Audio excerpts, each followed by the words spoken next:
तो हेलो दोस्तों, मैं बादल सवाल गीता क्लास में आपका स्वागत है। दोस्तों, जो हमारी दिल्ली पुलिस यूपी पुलिस के लिए हमने जो है नित्य बैच स्टार्ट किया था, तो नित्य बैच में हमारे इंपॉर्टेंट सभी चैप्टर हो चुके हैं। तो कल से आपका क्या है, 14 तारीख से आपका जो है एग्ज़ाम स्टार्ट हो चुके हैं। 3 तारीख तक आपके एग्ज़ाम चलेंगे, 3 दिसंबर तक। तो जिनके 14 तारीख को 15 तारीख को जब अब आने वाले समय में जब भी एग्ज़ाम है, उनके लिए लास्ट वीडियो मैं आपको बता रहा हूँ। लास्ट वीडियो और भी आऊँगी, लेकिन ये एग्ज़ाम से पहले की जो लास्ट है, एग्ज़ाम से पहले के लास्ट वीडियो है। इसमें क्या है, इसमें मैं हर चैप्टर का जो भी इम्पोर्टेंट चैप्टर है उसके इम्पोर्टेंट सूत्र आपको बताऊंगा, जिससे कि आपको, अगर आपने ये वीडियो देख ली तो आपने अगर प्रैक्टिस नहीं की है, मैथ की अगर प्रैक्टिस नहीं की है, तो आपको जो है इसकी अगर थोड़ी सी नॉलेज है इन सूत्रों की, तो इससे भी आप जो है सभी क्वेश्चन कर ले जाओगे। तो देखते हैं हम आज के हमारे जो है ये सूत्र क्या है। सबसे पहले औसत वाले चैप्टर के मैं आपको बताऊंगा। औसत वाला चैप्टर जो अगर हमारा है, औसत हमारा होता क्या है। अगर किसी भी संख्या हमें 2, 3, 4, 5 जो भी 7 जो भी हमें संख्या दी गई है, उनका औसत हमें निकालना है। तो उनका योग कर लेंगे और बटे में क्या करेंगे, उनकी जितनी संख्या है उन्हें गिन लेंगे, 1, 2, 3, 4 कितनी संख्याएं हैं। तो औसत क्या होता है, औसत होता है हमारा कुल योग बटे कुल संख्या। ये बिल्कुल सिंपल बात होगी, ठीक है। उसके बाद अगर कुल योग हमें निकालना है, हमें निकालना कुल योग, किन संख्याओं का योग क्या है, तो हमें औसत गुणा कुल संख्या, औसत की कुल संख्या में गुणा कर देनी है, तो हमारा क्या आ जाएगा, कुल योग आ जाएगा। उसके बाद कर्मागत संख्या, अगर कर्मागत संख्या हमें निकालनी है कोई भी, तो कोई भी कर्मागत संख्या हमें निकाले तो x होगी, x + 1 + x2 x + 3। तो इस तरह हम जो है अपनी कर्मागत संख्या निकाल सकते हैं। कई बार क्या होता है कि कर्मागत संख्या भी जो है एग्जाम में पूछी गई है, कर्मागत सम संख्या, कर्मागत विषम संख्या भी एग्जाम में पूछी गई है। तो कर्मागत सम संख्या क्या होती है, कर्मागत सम संख्या में आपको ये पता होगा कि इनमें 2 का अंतर होता है। मतलब पहली x होगी तो दूसरी x + 2 होगी, तीसरी x + 4 होगी, चौथी x + 6 होगी। तो इनमें क्या होता है, सम संख्या में 2 का गैप होता है, 2 का अंतर होता है, ठीक है। उसके बाद n प्राकृतिक संख्याओं के वर्गों का योग। अगर n प्राकृतिक संख्याओं के वर्गों का हमें योग, हमें जो है बहुत सारी संख्याएं दे दी, या ये बोल दिया 1 से 100 तक की सभी संख्याओं के वर्गों का योग बताओ, ठीक है, या 1 से 10 तक की वर्ग संख्याओं का वर्गों का योग बताओ, तो हमें कैसे निकालना, जो संख्या जितनी हमें संख्या दी गई n संख्या अगर दी गई तो n + 1 2n + 1 बटे 6, n + 1 2n + 1 बटे 6, ठीक है, n + 1 2n + 1 बटे 6, ठीक है। तो इस प्रकार हम जो है किसी भी प्राकृतिक संख्याओं के वर्गों का योग निकाल सकते हैं, ठीक है। अगर यदि किसी संख्या में अगर कोई संख्या है, उसमें कोई संख्या जोड़ी गई, कोई संख्या घटाई गई, किसी संख्या की गुणा की गई, किसी संख्या का भाग किया गया, तो ये जो परिवर्तन है ये भी औसत में बिल्कुल समान होगा। उतना ही हमें जो है उसके औसत में जोड़ना पड़ेगा, उसके औसत में घटाना पड़ेगा, उसके औसत में गुणा करनी पड़ेगी, उसके औसत में से भाग देना पड़ेगा। तो अगर किसी संख्या में हमने कोई परिवर्तन किया, या उस किसी भी संख्या से उसमें गुणा करी, या किसी भी संख्या उसमें घटाया, किसी भी संख्या से उसमें भाग दिया, तो वही काम हमें औसत में करना पड़ेगा। तो क्वेश्चन हमें दे सकते हैं कि अगर हम किसी संख्या में 2 से गुणा करें तो उसके औसत में क्या परिवर्तन होगा। तो उसके अगर हमने संख्या में 2 से गुणा करी तो हमें उसके औसत में भी 2 से गुणा करनी पड़ेगी। इस तरह के एग्जाम में क्वेश्चन आए हैं, ठीक है। उसके बाद अगर हम देखें समय और दूरी की बात, अब हमारा चैप्टर आ गया समय और दूरी। इंपोर्टेंट चैप्टर के मैं आपको जो है बहुत तरीके से बता दूंगा। अब देखो, दूरी की बात आई तो चाल, हमने सबसे पहले चाल बराबर दूरी बटे समय होता है। चाल बराबर दूरी बटे समय होता है। अगर किसी भी चाल को, अगर कोई चाल हमारी किलोमीटर प्रति घंटा है, तो उसे हमें मीटर प्रति सेकंड, मतलब किलोमीटर प्रति घंटा जो हमारी बड़ी यूनिट होगी, बड़ी यूनिट से हमें छोटी यूनिट में, मतलब मीटर प्रति सेकंड में बदलना। तो हमें क्या करना, इसमें एक संख्या होती है 5/18 या 18/5, इनसे गुणा होती है। तो अगर हमें बड़ी यूनिट से छोटी यूनिट में बढ़ना, तो हमें जो है ऊपर संख्या छोटी होगी, नीचे बड़ी होगी, मतलब 5/18 से गुणा करेंगे। अगर छोटी से बड़ी में कन्वर्ट करना तो ऊपर बड़ी संख्या होगी, मतलब 18 ऊपर नीचे 5, तो गुणा 18/5 करना पड़ेगा, ठीक है। ये बात बिल्कुल क्लियर होगी।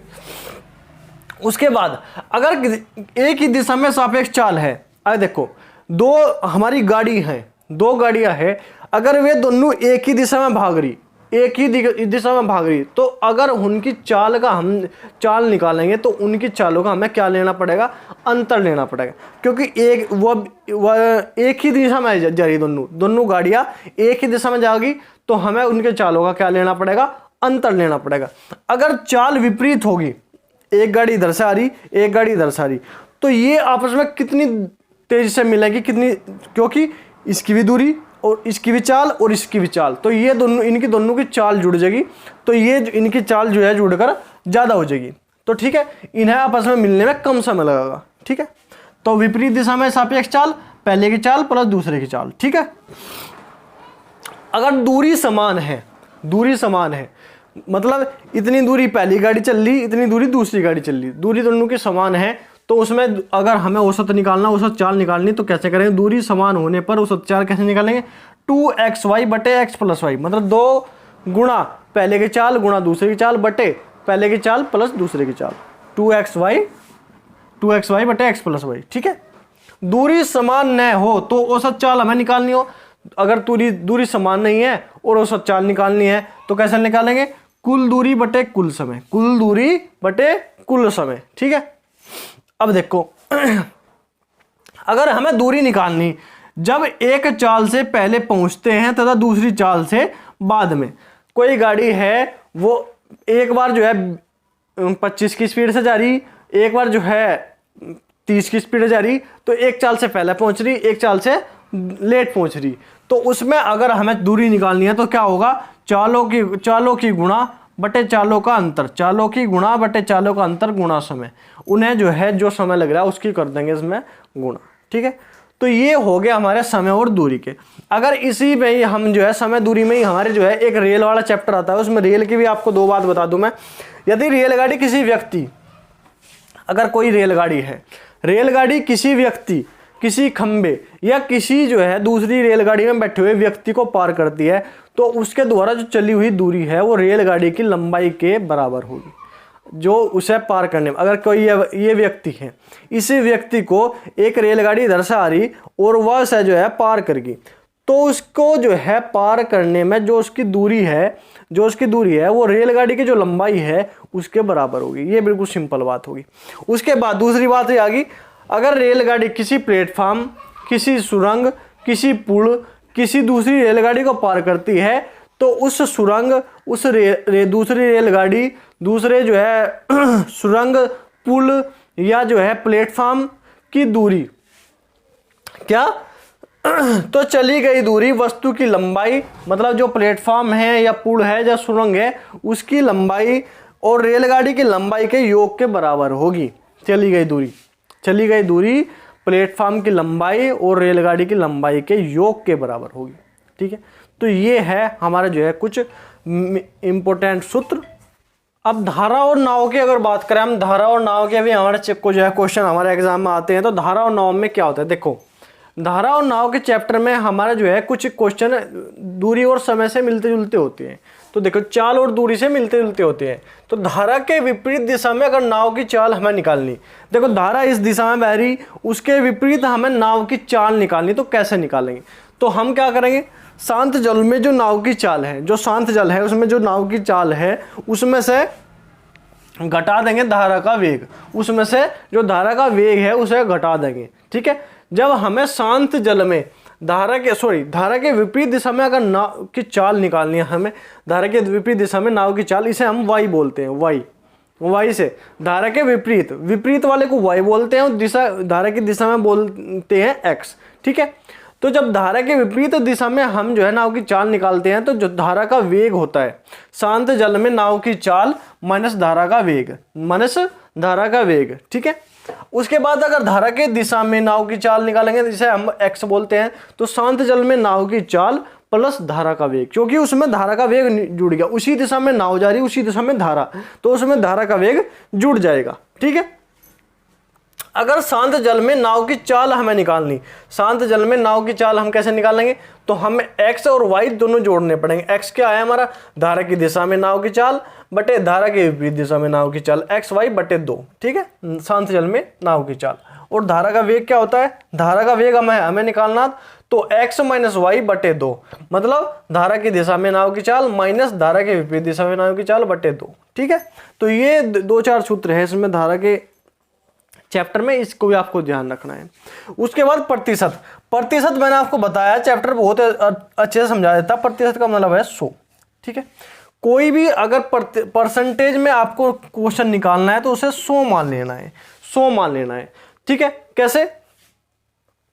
देखो, अगर किसी भी संख्या का परसेंटेज हमें हटाना है, परसेंट मतलब हमें कह दिया कि ये 2% 100 का या 20 का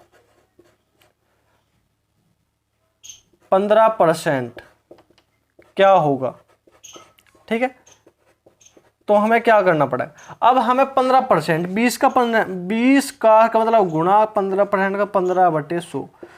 तो देखो ये परसेंटेज हमने हटा दिया, तो हटाने के लिए क्या करा, 100 इसके भाग में रख दिया। ठीक है, क्या रख दिया, भाग में रख दिया। अब काट दो, 20 पंजे 100, 5 तिया 15, तो क्या आ जाएगा, 3 आ जाएगा।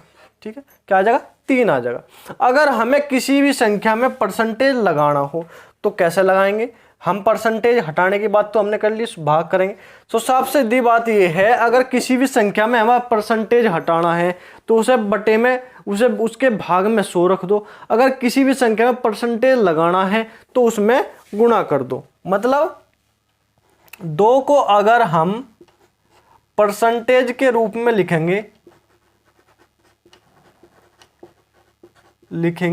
तो कैसे लिख सकते हैं, या तो करो गुणा, 2 गुणा 100 कर दो, या इसको हम लिख सकते हैं 2%।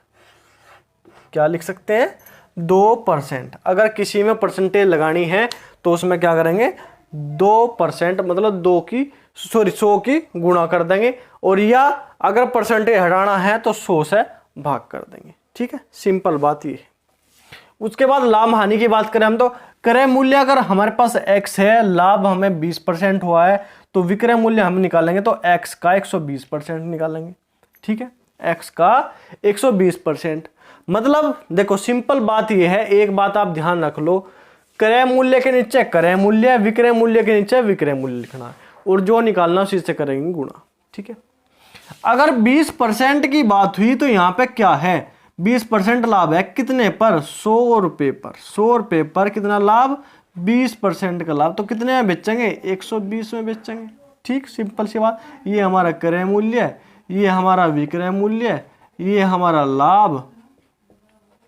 अब हमें कहा क्रय मूल्य x है, क्रय मूल्य हमें दिया गया, तो क्रय मूल्य के नीचे क्या लिखेंगे, क्रय मूल्य x बटे 100 गुणा किससे करेंगे, हमें क्या निकालना, विक्रय मूल्य। विक्रय मूल्य क्या है, 20, 120, तो क्या हो गया, x का 120% हो गया।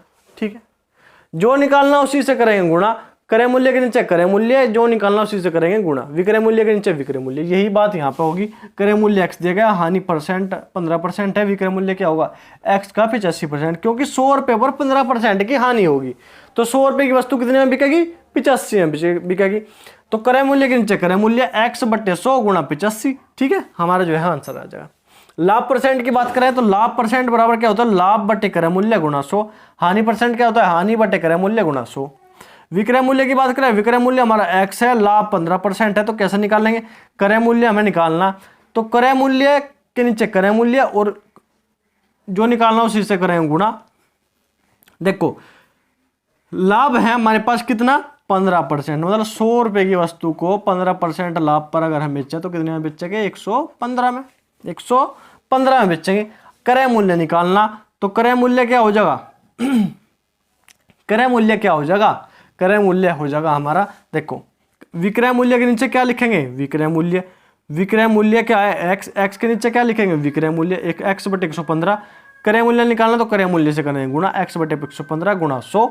ठीक है, विक्रय मूल्य x है, हानि 15% है, तो क्रय मूल्य की निकालना, विक्रय मूल्य के नीचे विक्रय मूल्य, जो निकालना उससे से करेंगे गुणा, हमारा जो है क्रय मूल्य आ जाएगा। ठीक है, तो इसी बात को ध्यान रखना, क्रय मूल्य के नीचे क्रय मूल्य लिखना, विक्रय मूल्य के नीचे विक्रय मूल्य लिखना, और जो निकालना उसी से कर देंगे गुणा। ये आपको जो है मैंने कई बार रटा रखा। ठीक है, तो इसे भी आप नोट करो एक बार। अब अनुपात और समानुपात की हम बात कर लेते हैं। इसमें जो है 3 मोस्ट इंपोर्टेंट बात है, क्या? तृतीयानुपाती, चतुर्थानुपाती और मध्यानुपाती, जो कि बहुत ज्यादा क्वेश्चन में जो है एग्जाम में पूछे जाते हैं। तो तृतीयानुपाती क्या है? अगर हमारे पास 2 संख्या है, हमें 2 संख्या दी गई है, एक a और एक b, तो हमें क्या करना? तृतीयानुपाती में b का स्क्वायर करना और बटे में क्या करना? बटे में a करना। b स्क्वायर बटे a क्या होगा? तृतीयानुपाती। ठीक है। अब चतुर्थानुपाती की बात करें, चतुर्थानुपाती क्या होता है? हमें जो है 3 संख्या दी गई हो चतुर्थानुपाती में, a b और c। ठीक है, तो क्या करना? b c की गुणा करनी और भाग करना a से, b c की गुणा और भाग करना a से चतुर्थानुपाती में। मध्यानुपाती में क्या करना? 2 संख्या दी गई हो a और b, तो a और b का क्या करना? वर्गमूल करना। ठीक है, वर्गमूल करना। तो ये भी आपको ध्यान रखना है अनुपात समानुपात में। अब लैसे मैसे की बात कर लेते हैं, लैसे मैसे की। तो लैसे मैसे में पहली संख्या गुणा दूसरी संख्या बराबर लैसे गुणा मैसे।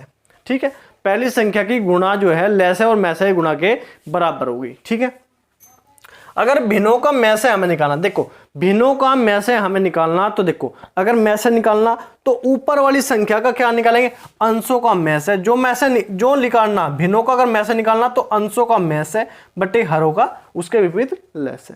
ठीक है, मैसे निकालना तो अंशों का मैसे बटे हरों का लैसे। भिन्नों का लैसे हमें निकालना तो अंशों का लैसे बटे हरों का मैसे। जो हमें निकालना वो अंशों का निकालना सबसे पहले। जो लैसे निकालना, देखो लैसे यहाँ पे भी है तो अंशों का सबसे पहले लैसे बटे उसका विपरीत हरों का मैसे। ठीक है, इस प्रकार जो है भिन्नों का लैसे और मैसे निकाल सकते हैं। 2 या 2 से अधिक मैसे उनके लैसे को पूरा पूरा काट सकते हैं। अगर 2 या 2 से अधिक संख्या है, उनका जो हमारा मैसे है तो उनके लैसे को पूरा पूरा काट देगा। ठीक है, तो इससे जो है ऑप्शन से हमारा क्वेश्चन ठीक हो जाएगा।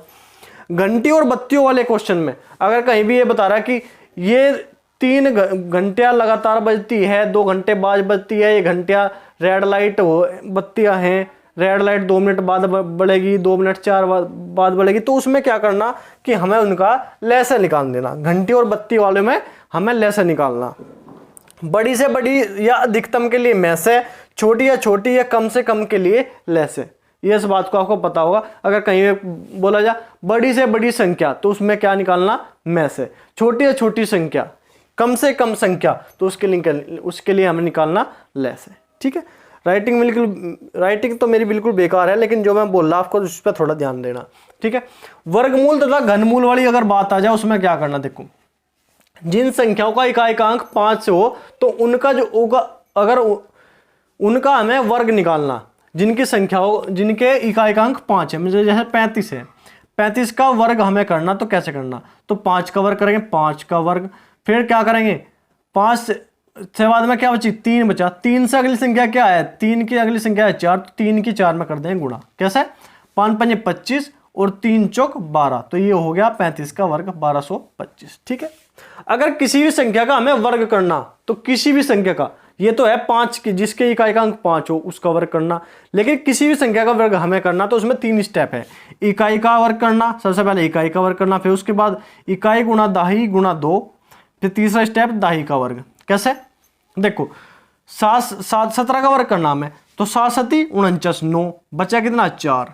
ठीक है, 4 लिख दिया। 7 सती 49 का 9 बचा कितना? 4। उसके बाद क्या करना? 7 एकम 7 और गुणा करनी 2, 7 एकम 7 दूनी 14, 14 और इकाई के बदले ये बचे थे 14 और 4 18, 18 का 8 का बचेगा कितना? 1। ठीक है, 1 का वर्ग करना, 1 का वर्ग 1 और 1 2, 289। ठीक है, ऐसे ही हमें 93 का वर्ग करना। 93 का वर्ग में क्या करेंगे? इकाई का वर्ग 3 तिया 9, 9 लिख दिया। उसके बाद 9 ती 27, 27 गुणा 2, 9 ती 27 गुणा 2 करने कितने हो? 54, 54 का 4 का हासिल कितना आ गया? 5। अब 9 नम 81 और 5 क्या आ गया? 86, 86 से 49 उसका 93 का वर्ग हो जाएगा। तो इस प्रकार जो हमें किसी भी संख्या का वर्ग करना हो तो इस प्रकार हम कर सकते हैं।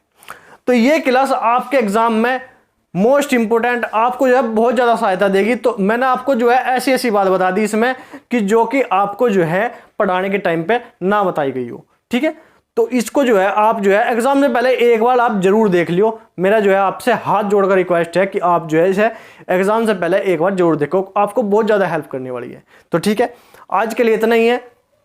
जैसे ही आपको 14 तारीख का एग्जाम होगा उसके बाद में भी मैं आपको जो है बताता रहूँगा कैसे क्वेश्चन आ रहे हैं कैसे नहीं आ रहे। तो ठीक है, आपका जो है लास्ट तक ऐसे ही वीडियो आपको मिलती रहेगी। तो ठीक है, आज के लिए इतना ही। अगर वीडियो आपको अच्छी लगे, डिस्कशन आपको अच्छी लगे, पढ़ाने का तरीका आपको अच्छा लगे, इससे जो है आपको हेल्प हो तो वीडियो को लाइक करो, चैनल को सब्सक्राइब करो और कमेंट करके जो होता है वीडियो आपको कैसी लगी। तो ठीक है, आज के लिए इतना ही। धन्यवाद। जय हिंद।